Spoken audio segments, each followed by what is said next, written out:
네, 오늘 온라인 예배를 드리지만은 말씀을 통해서 하나님의 놀라운 은혜가 되어지기를 바랍니다.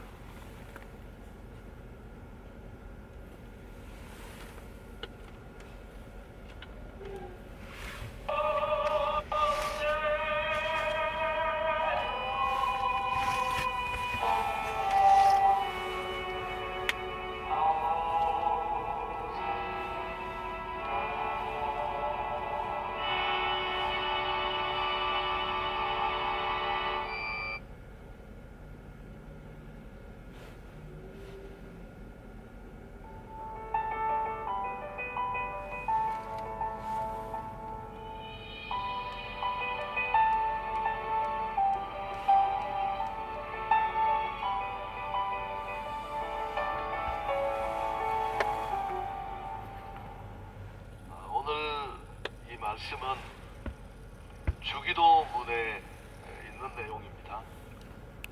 예수님이 가르쳐 주신 주기도문의 마지막 부분을 우리가 함께 살피고자 하는데, 주기도는 단순한 기도가 아닙니다. 우리가 암송하고 있고 대부분 그래서 깊이 있게 생각하지 않을 수 있습니다만은, 양으로 보면 짧고 그렇지만 쉽고 단순해 보일지 모르지만 결코 깊이가 얕은 기도는 아닙니다. 예수님 당시의 유대인들은 메시아 되신 예수님이 와서 이룰 하나님의 도래에 대한 기대가 아주 팽배했습니다. 그 시대가 정치적으로 또 상황적으로 대단히 열악했지 않습니까? 그런데 이런 메시아의 나라가 임해서 하나님의 나라가 임재하려면 꼭 필요한 게 있다는 것도 유대인들은 알고 있었습니다. 그들이 하나님 앞에 나와 지난날의 죄를 회개해야 된다는 것도 알고 있었습니다. 그래서 경건한 유대인들 가운데는 이런 상황 인식과 함께 나름대로 영적 회복 운동을 벌이고 있었습니다. 당시 이스라엘은 주변의 곳곳에 이런 회복 운동을 하는 단체들이 우후죽순으로 일어나고 있었습니다. 바리새파, 또 사회 중심으로 집단을 이루고 있었던 에센파, 또 광야에서 세례요한을 중심으로 모였던 그 추종자들과 공동체, 다 그런 흐름으로 이해할 수 있습니다. 근데 이들은 자기들 나름대로의 그 집단과 공동체의 이해와 소망을 담은 기도문 같은 그런 것들을 가지고 있었다고 합니다. 자기들 모임의 철학과 이상을 담은 비전 선언문이라고 할까요? 그런 게 있었습니다. 이게 그 당시 관행이었는데요. 이런 시점에서 예수님을 따라 나선 제자중 한 사람이 어느 날 요청합니다. 요한이 자기 제자들에게 기도를 가르쳐 줬다고 하는데 우리에게도 기도를 가르쳐 주십시오. 예수 공동체의 그 예수님을 따르는 무리의 신학과 비전을 담은 새로운 기도가 필요했다는 뜻입니다. 예수가 만들어 가시려는 공동체의 정체적 정립에 대해서 얘기를 한 것입니다. 여러분, 이런 맥락에서 예수님이 기도를 가르쳐 주셨습니다. 너희는 이렇게 기도하라. 그렇게 만들어진 기도가 주기도문입니다.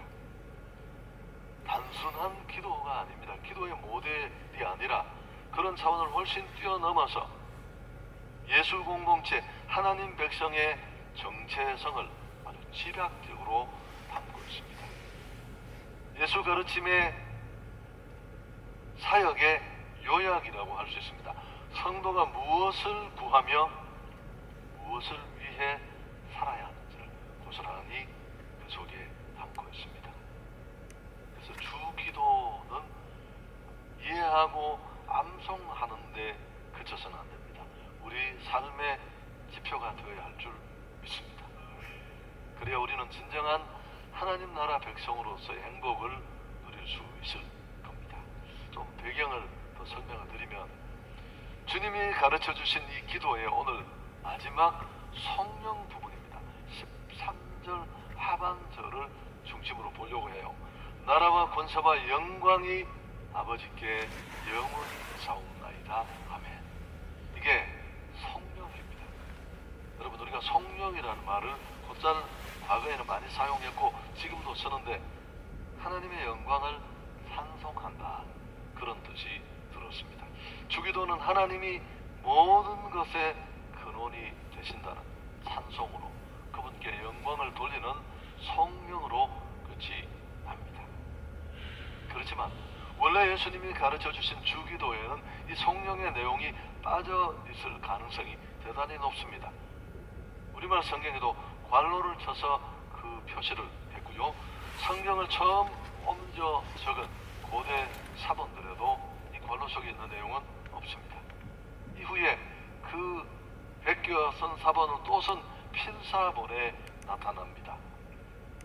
오늘 이 마태복음의 예수님의 주기도와 맥을 같이 하는 누가복음 주기도문에도 역시 오늘 이 성령 부분은 들어있지 않습니다. 기도의 끝에는 반드시 성령이 뒤따랐던 그 당시 유대인의 관습 때문에 아마 후대에 기독교가 추가한 것이 아닌가, 그렇게 생각합니다. 주기도문을 완전한 기도문의 형태로 만들기 위한 노력으로 보면 될 겁니다. 자, 내용이 중요한데 좀 복잡할 수 있습니다. 뭐가 복잡하겠습니까만은, 그러나 이 원래 주는 성령의 의미를 제대로 우리가 그 크기만큼 몸으로 받으려면 이 과정을 좀 잘 따라올 필요가 있습니다. 제가 쉽게 하려고 예를 써봤는데 뭐 방법이 없는데요. 나라와 권세와 영광이 아버지께 영원히 있습니다. 여기 말하는 이 나라, 권세, 영광은 따로따로 돌아다니는 게 아니라 한꺼번에 함께 움직입니다. 뗄래야 뗄 수가 없는 관계에 있습니다. 나라가 있으면 그 나라가 존속되려면 권세가 있고, 권세가 있을 때 영광이 드러나, 이런 구조입니다. 당연히 여기서 말하는 나라는 하나님의 나라라고 할 수 있습니다. 우선은 나라와 권세와 영광이 아버지께 있다고 했는데 나라가 하나님의 것입니다. 하나님의 주권을 인정하는 고백입니다. 이 세상 모든 만물은 그 모든 것이 하나님의 것입니다. 할렐루야. 하나님의 나라를 꿈꾸는 사람의 기본 고백이어야 합니다. 모든 것이 이 땅에 있는 것은 인정하기 싫고 인정할 수 없다면 창세기 첫 장을 딱 펼쳐보시면 1장 1절에 태초에 하나님이 천지를 창조하신다. 경상도 버전으로 하면 뭐라고요? 전부 내끼다. 모든 것이 다 그분의 것이라는 선언과도 같습니다. 어거스틴 이후로 하나님의 나라와 세상의 나라로 이렇게 나누는 게 일반적인 분류인데, 그러나 이 세상도, 이 세상 나라도 사실은 하나님의 나라입니다. 하나님이 지으셨거든요. 그리고 완벽한 세상으로 우리에게 주었는데 죄성을 가진 우리가 잘 관리하지 못해서 더럽혀지고 오염된 나라가 될 뿐입니다.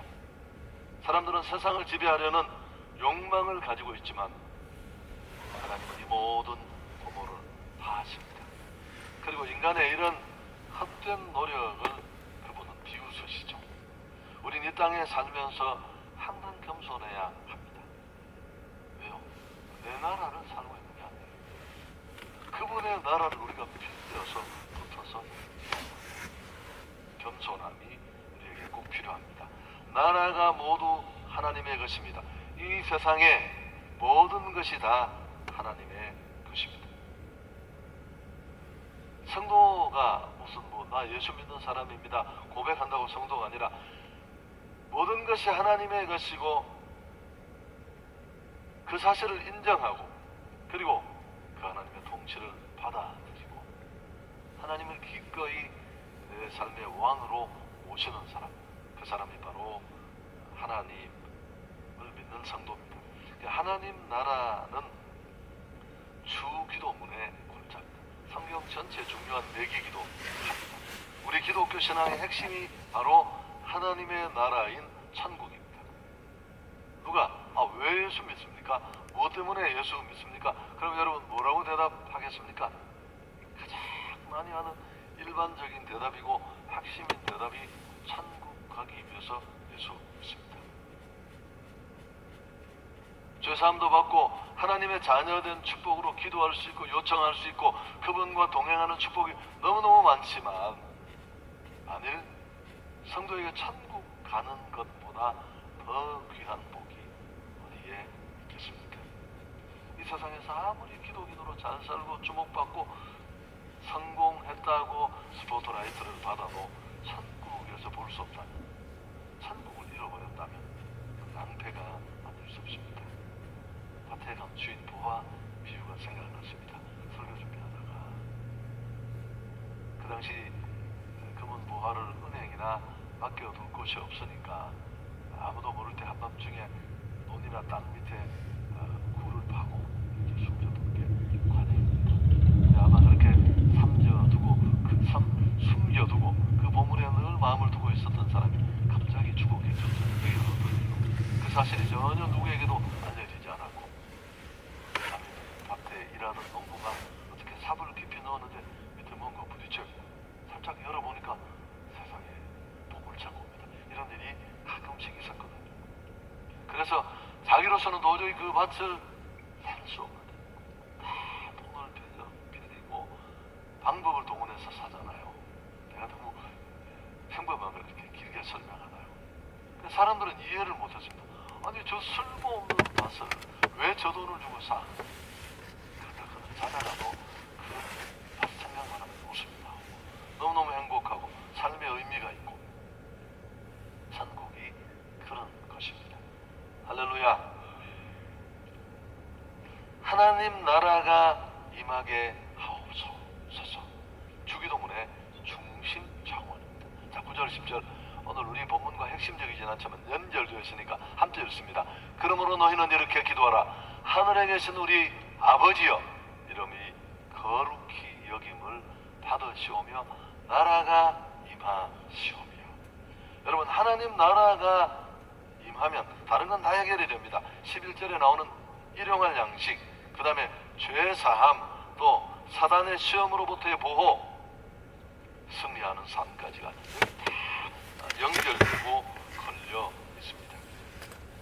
그럼 하나님 나라는 어떤 곳일까요? 여기서 조금 복잡해질 수 있는데 유대인들은 로마의 굴레로부터 벗어난 정치적인 자유를 하나님의 나라로 이해했을 수 있습니다. 아마 로마 가톨릭은 이 성경을 들여다보면서 영토의 개념으로 하나님의 나라를 이해했을 것이고요. 성경이 말하는 하나님 나라는 어떤 개념일까요? 장소나 영토의 개념만이 결코 아닙니다. 우리가 죽어서 가는 그것도 하나님 나라고 천국이지만 하나님의 통치, 하나님의 지배, 그게 바로 먹히는 곳이 하나님의 나라입니다. 천국 가지 않아도 지금 이곳 오늘 여기서 내가 하나님의 통치, 하나님의 지배, 하나님의 왕되심을 인정하면 그곳은 하나님의 나라입니다. 아멘이 좀 커야 되는 박자인데요. 왜냐하면 여러분 정말 온전하게 하나님 나라가 임하려면 천국 가야 되는데 우리는 이미 하나님 나라를 살고 있거든요. 그런데 이 하나님의 나라의 도래와 누림을 온전히 나의 것으로 하게 하려면 뭘 해야 할까요? 전도도 하고 기도도 해야 되겠지만 무엇보다 하나님의 나라를 지금 이곳에서 누리려면 회개해야 합니다.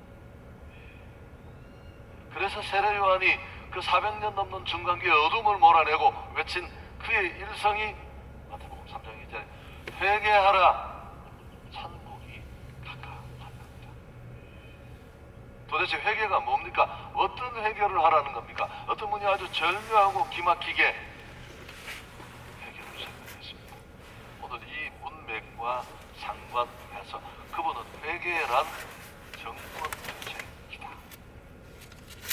눈물 몇 방울 흘리고 나 잘못했어, 그분이 왕이셨는데 뭐 이런 정도로 그치는 게 아니라 정권이 바뀌어지는 선거철에 예민한 표현인가요? 지금까지는 내가 살아왔던 내가 왕되어 누리던 나의 왕국이 있었습니다. 이건 내 나라고 나의 왕국이라고 생각해서 내가 통치하는 그곳에 실망과 탄식, 허무와 불행만 가득하잖아. 여러분, 그런데 어느 날 그런 열매 없는 삶, 허망한 삶의 환멸을 느끼고 내가 나의 주인된 자리를 내려놓고 정권을 바꾸기로 결심을 하는 겁니다. 어떻게 무엇으로 가능한가요? 예수 그리스도의 복음을 통해 가능한 줄 믿습니다. 오늘 이런 말씀을 기억하고 하나님의 아들 예수 그리스도를 나의 왕, 나의 주로 모시기로 결심하는 겁니다. 여러분, 이게 진짜 회개입니다. 그럴 때 그곳에 하나님의 나라를 임합니다. 왜? 하나님은 그곳에 왕 되시고 지배권을 행사하시고 영향력이 비로소 드러나기 때문에 그렇습니다. 내가 나를 지배하던 자리에서 내려서는 일종의 주인 바꾸기. 이게 회개. 반드시 일어나야 될 변화된 본어게인한 성도의 삶의 모습입니다. 여러분, 인간사의 모든 불행과 비극은 어디서부터 왔을까요? 인간이 주인 되면서 하나님의 왕권을 찍어내면서 시작되었습니다. 창세기 3장 인류의 첫사람 아담을 향한 사단의 유혹이 무엇입니까? 이거 먹으면 하나님같이 될 수 있어. 하나님 자리를 넘보는 것, 그게 인간 죄악의 뿌리 아닙니까? 하나님, 그 다음 두 번째는 권세도 하나님의 것입니다. 나라는 하나님의 것이 아니라, 나라가 있으면 주권이 있고 주권이 있으면 권세가 있다고 했는데 어떤 나라가 다스리기 위해서는 권세가 필요합니다. 어떤 나라든 간에 성도가 회개하고 예수님을 영접함으로 하나님의 주 되심을 인정합니다. 그럴 때 회개한 자에게 천국은 권능으로 임하게 되고 하나님의 나라가 임하게 되면 그분의 권세가 비로소 나타나요. 그분이 내 삶을 지배하고 다스리고 통치하는 것, 지난날 내가 축종이로 통치할 때와는 전혀 다르죠. 그걸 우리는 간증이라고 말합니다. 그분을 개입하지 않고 그분을 대입하지 않으면 설명할 수 없는 많은 일들이 일어납니다. 이건 어느 곳에서나 당연합니다. 저는 요한복음 2장을 늘 자주 얘기하는데 주례할 때도 많이 했지만 저는 주례보다 일상이 더 필요합니다. 예수님이 첫 번째 일으킨 기적이 가나 혼인 잔치 집의 기적입니다. 요한복음 2장입니다. 저는 늘 왜 이 기적을 가정에서 일으켰을까 의미가 있다고 생각합니다. 복음이 정말 한 사람을 바꾸었다면, 그를 진짜 통과한 복음이라면 그 복음은 가정에서 먼저 변화가 만들어져야 돼요. 가정을 월장한 신앙, 가정이라는 실체가 없을 수 있어요. 혼인잔치집에 어쨌든 예수님과 제자들도 함께 초대를 받았고 주인은 충분히 두 번에 걸친 확인을 통해 초청될 손님들을 예측했음에도 불구하고 이게 맞지가 않아서 포도주가 모자라는 대단히 그 시대 정서나 문화로는 어려운 사태가 벌어졌습니다. 이 엉거주 춤한 속에 이제 잔치의 흥은 끝날 때가 되어가는데 예수 어머니 마리아의 주선으로 예수님이 전면에 났습니다. 우리 포도주들은 변화가 일어나잖아요. 여러분, 예수님은 이 변화가 일어나기 전에도 거기 계셨어요. 혼인잔치집에 이미 와 계셨거든요.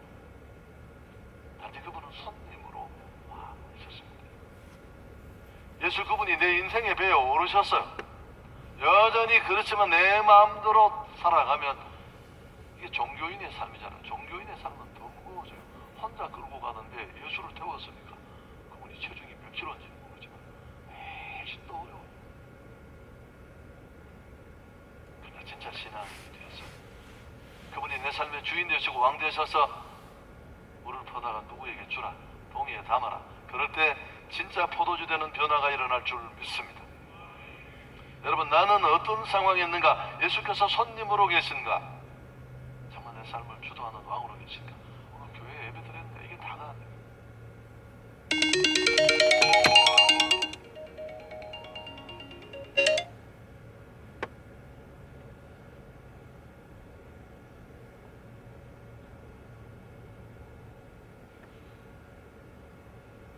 아주 작은 확인에 불과합니다.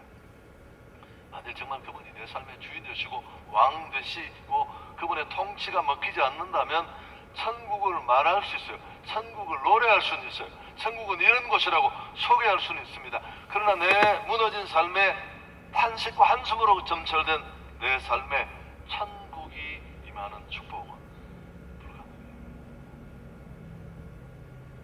세상이 주는 권세는 많습니다. 정치, 경제, 사회 이것 잡으려고 지금도 줄 서서 난리잖아요. 싸우고 버티고 어리석은 일이고 어마어마한 착각입니다. 금세 지나갑니다. 그리고 4, 5년, 2, 3년 머물러 있는 그동안도 권세는 하나님의 것입니다. 로마서 13장 1절에 각 사람은 위에 있는 권세들에게 복종하라. 김종필 씨도 이것만 인용해서 뒤에 있는 말을 읽어봐야지. 권세는 하나님으로부터 나지 않음이 없나니 모든 권세는 다 하나님께서 정하신 것이라. 하나님이 허락하시는 시간과 그 허용하는 범위 안에만 있습니다. 누굴 바라봐야 될까요? 그에게 그 권세를 주십니다. 여러분, 우리의 모든 담임 목사 자리 마찬가지입니다. 내가 머물고 있는 그 어떤 누림의 축복 다 마찬가지입니다. 인간의 권세는 그런 한계뿐만 아니라 영원하지 않습니다. 자기 한계를 알고 하나님께 그 권세의 영원함을 드리는 것이 인간의 마땅한 도리고 신앙인 줄 믿습니다. 여러분, 그 다음에 영광이 나오는 거예요. 하나님은 우주의 창조주고 우리를 지으신 분인데 그분은 창조주고 구속주고 참 주인이신데 우리 영광을 받아야 되는데 그분 홀로 영광 받으시기에 정말 합당하신 분인데 우리는 그 목적으로 지음을 받았습니다. 예수가 나를 위해 존재하니까 그분을 위해 우리가 존재합니다. 영원토록 그분의 왕되심과 창조주 되심을 드러내려는 그 목적으로 시계가 시간을 가리키는 것처럼 이 마이크로폰이 소리를 확성시키는 목적으로 존재하는 것처럼 우리는 그런 목적으로 존재하는 줄 믿습니다. 알지만 현실 속에 잘 이어지잖아요. 우리는 주의 영광을 갈취하는 것을 너무너무 좋아해요. 금요일 밤에 말씀드렸죠. 이단들이 다 그렇게 경계선을 넘어갔습니다. 은혜 받은 사람이었어요. 처음에는 누구보다 기도하고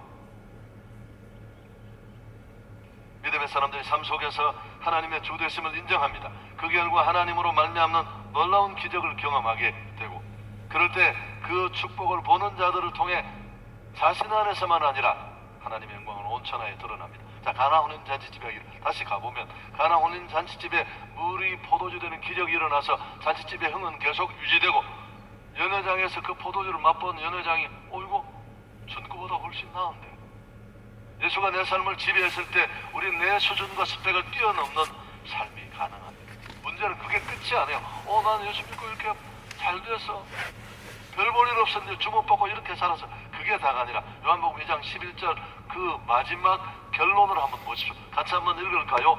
예수께서 그 이 첫 표적을 갈릴리 가나에서 행하여 그 영광을 나타내시며 제자들이 그를 믿으니라.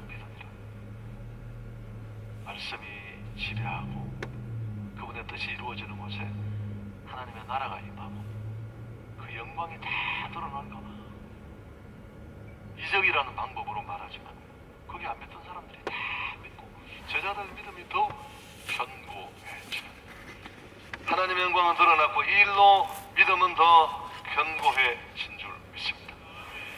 여러분, 우리 삶이 이렇게 돼야 돼요. 뭘 하든지 어디 있든지. 그래서 하나님은 잘난 사람을 사용하기보다 어설픈 사람을 쓰는 게 훨씬 좋으세요. 왜? 대단한 사람들은 잘하고 나면 뭐라고요? 원래 공부 잘했다. 서울대학 나왔잖아. 원래가 영광을 다 받아버려. 근데 무슨 뭘 얘기를 하려고 해도 내세울 게 1도 없는 사람, 지도 알고 세상도 다 알아요. 그런 사람들을 자주 사용하시는 이유가 뭘까요?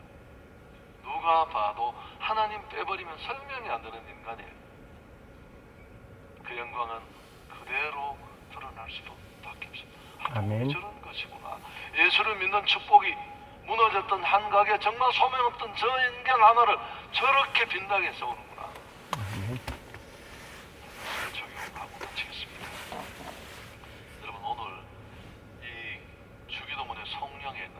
나라와 권세와 영광이 아버지께 있습니다. 연결되어 있거든요. 설명을 제가 했습니다. 이 말씀을 내 안에 적용하려면 몇 가지 결단이 있어야 합니다. 하나님 나라의 영광을 위해 살겠다는, 어떤 경우에도 그 영광을 도적질하지 않겠다. 영광이 나를 향해 날아오면 피하지 않는다. 은희 주머니를 열고 제가 좀 애썼죠. 그러면 꽝이에요.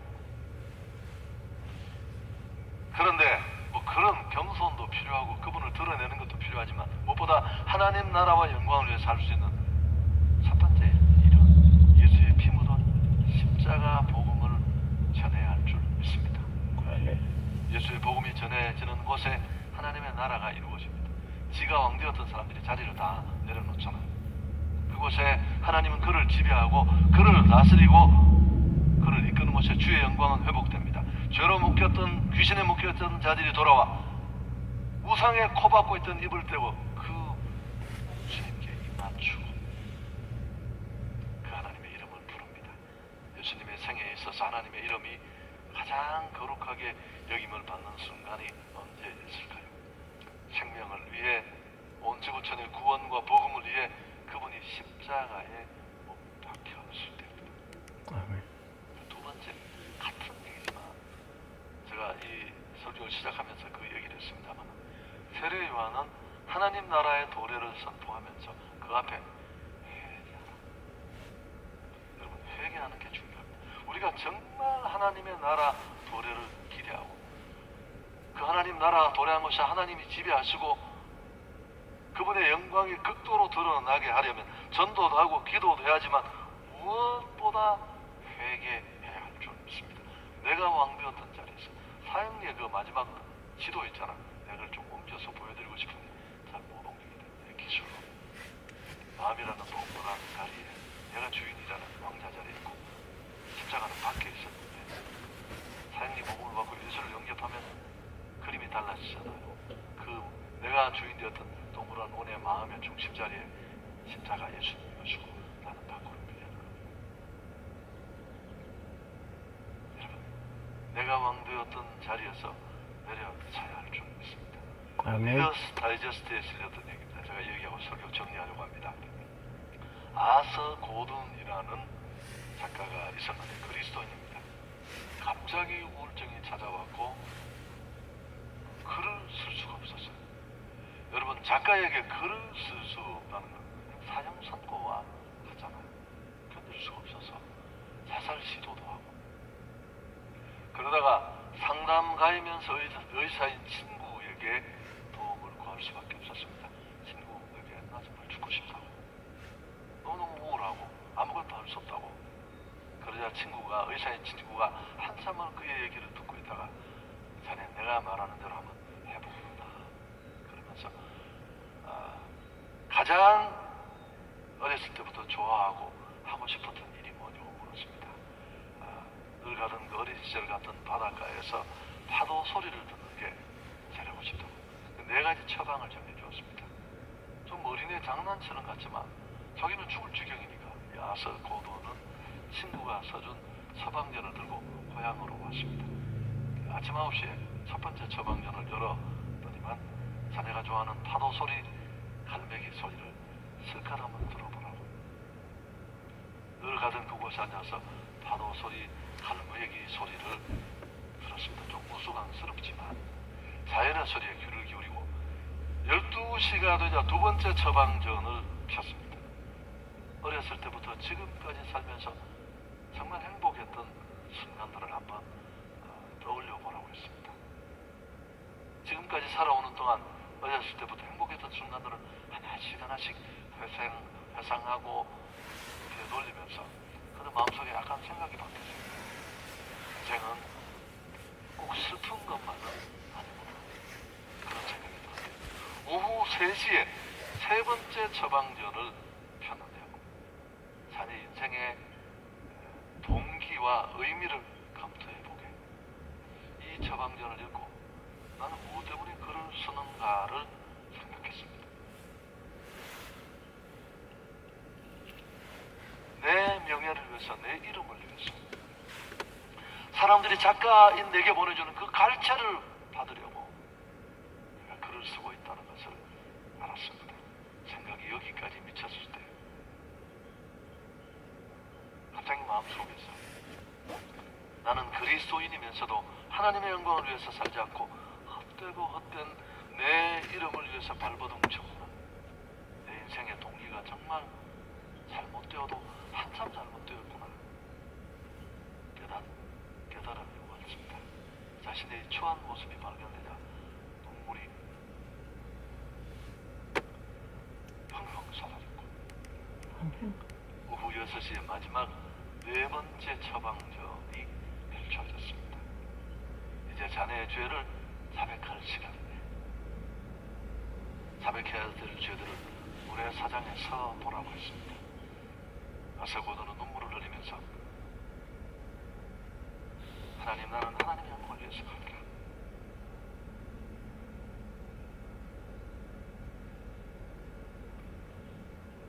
내 이기심과 욕망과 출세를 위해 살았습니다.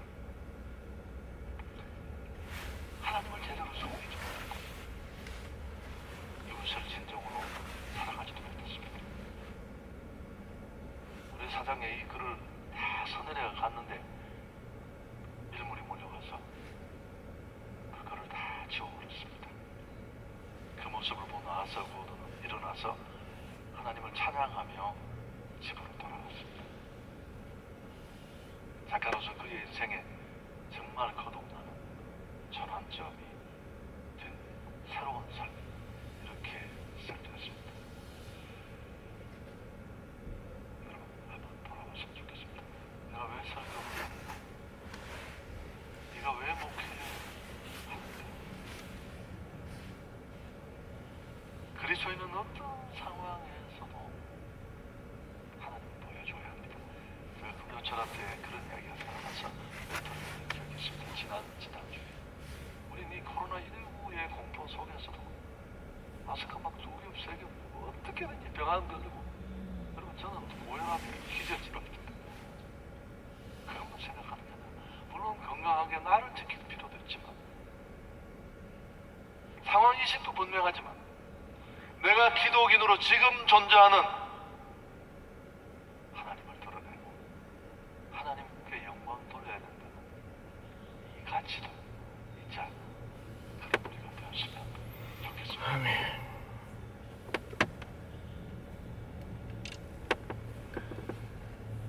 네, 온라인 예배에 많은 생각을 하게 됐습니다. 내가 2017년 병원에 있을 때, 뇌 수술을 하고 병원에 있을 때 주일을 맞이했습니다. 그때 아들이 영상 하나를 찾아주며 함께 그 병동실에서 온라인 예배를 했습니다. 그러면서 온라인 예배, 그러면서 생각하기 시작한 것이 오늘 다시 우한 폐렴 중국 바이러스 때문에 교회들이 온라인 예배로 지금 대치하고 고속도로 달려오는데 역시 고속도로가 내가 혼자 솔로 드라이브 하는 것처럼 된 상황에 있었습니다. 그러하지만 차들이 없는 순간 속에 있지만 하나님은 함께 해주심을 느끼면서 우한 폐렴으로 인해 가지고 미국이 10만 명이 넘는 확진자가 나오고 1000명이 넘는 사망자가 나오고 온 세계를 온통 혼란 속에 빠뜨리고 이러한 생각을 할 때 두렵기도 했습니다만은 시편 93편 1절 한번 찾아가서 보겠습니다. 91편 한번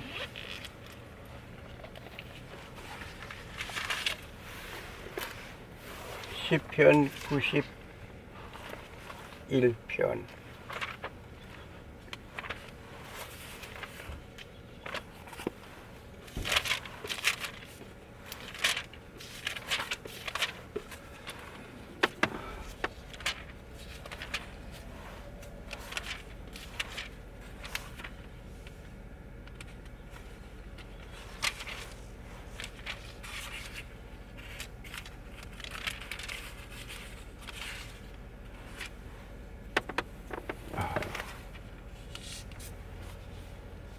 지존자의 은밀한 곳에 거하는 자는 전능하신 자의 그늘 아래 거하리로다.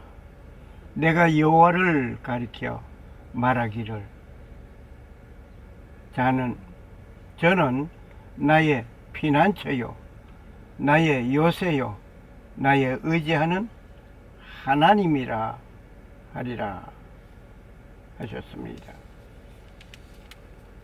뿐만 아니라 오늘 이 연병, 전 세온 세계를 전염병으로 몰아치고 있는 이 순간 두려움이 가득하지만은 하나님은 이 속에서도 지켜주심을 믿습니다.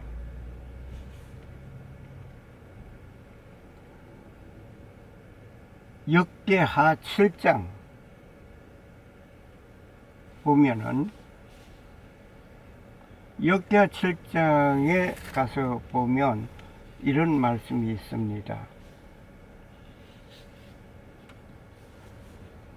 혹 내가 하늘을 닫고 비를 내리지 아니하거나 혹 메뚜기로 토산을 내게 먹게 하거나 혹 연병으로 내 백성 가운데 유행하게 할 때에 내 이름으로 일컫는 내 백성이 그 악한 길에 떠나 스스로 겸비하고 기도하여 내 얼굴을 구하든 내가 하늘에서 듣고 그 죄를 사하고 그 땅을 고칠지라. 아멘.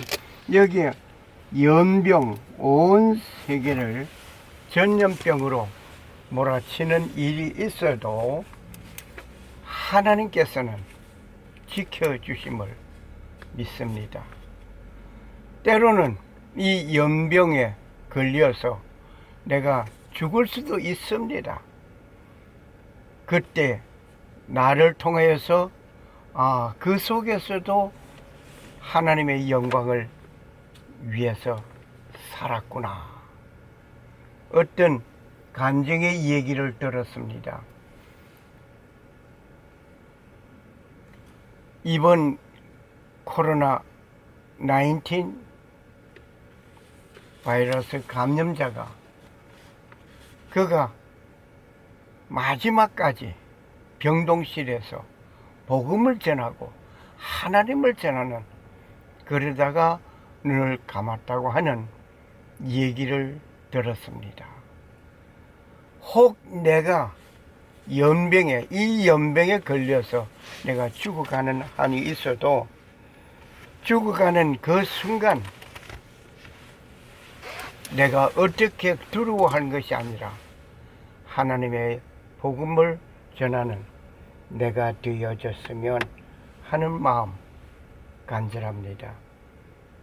그것이 바로 내 어려움 속에서도 하나님을 전하는, 하나님을 나타내는 귀한 인물이 되어 나가는 모습 얘기를 듣고 역시 하나님의 영광을 위해서 사는 나는 어떻게 해서든 하늘의 뜻을 이룩하는 하나님의 복음의 사역자로서의 삶을 사는가, 이것입니다.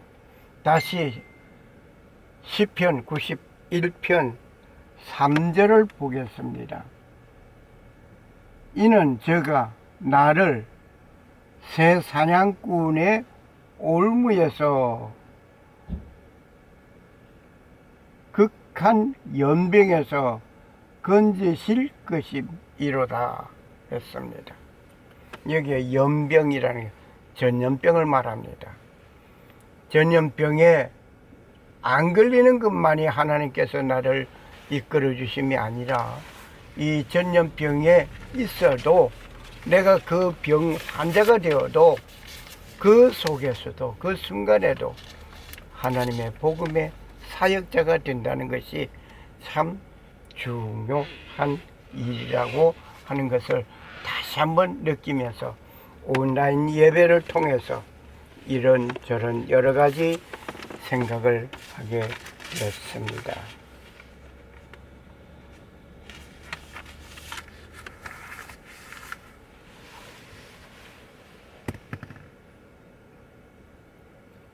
온라인 예배를 통해서 느끼진 바가 또 몇 주 동안 지금 온라인 예배를 드리고 있는 각 교회 성도들, 한 가지가 아쉽다고 한다면 성도의 교제, 만남이 이루어지지 못하고 그저 그냥 셀폰에서나 컴퓨터에서 영상을 통해서 예배 드리는 그것으로 끝나지 아니하고 그런 가운데서 십자가를 바라보는 삶이 되었으면 하는 마음 간절합니다. 감사합니다.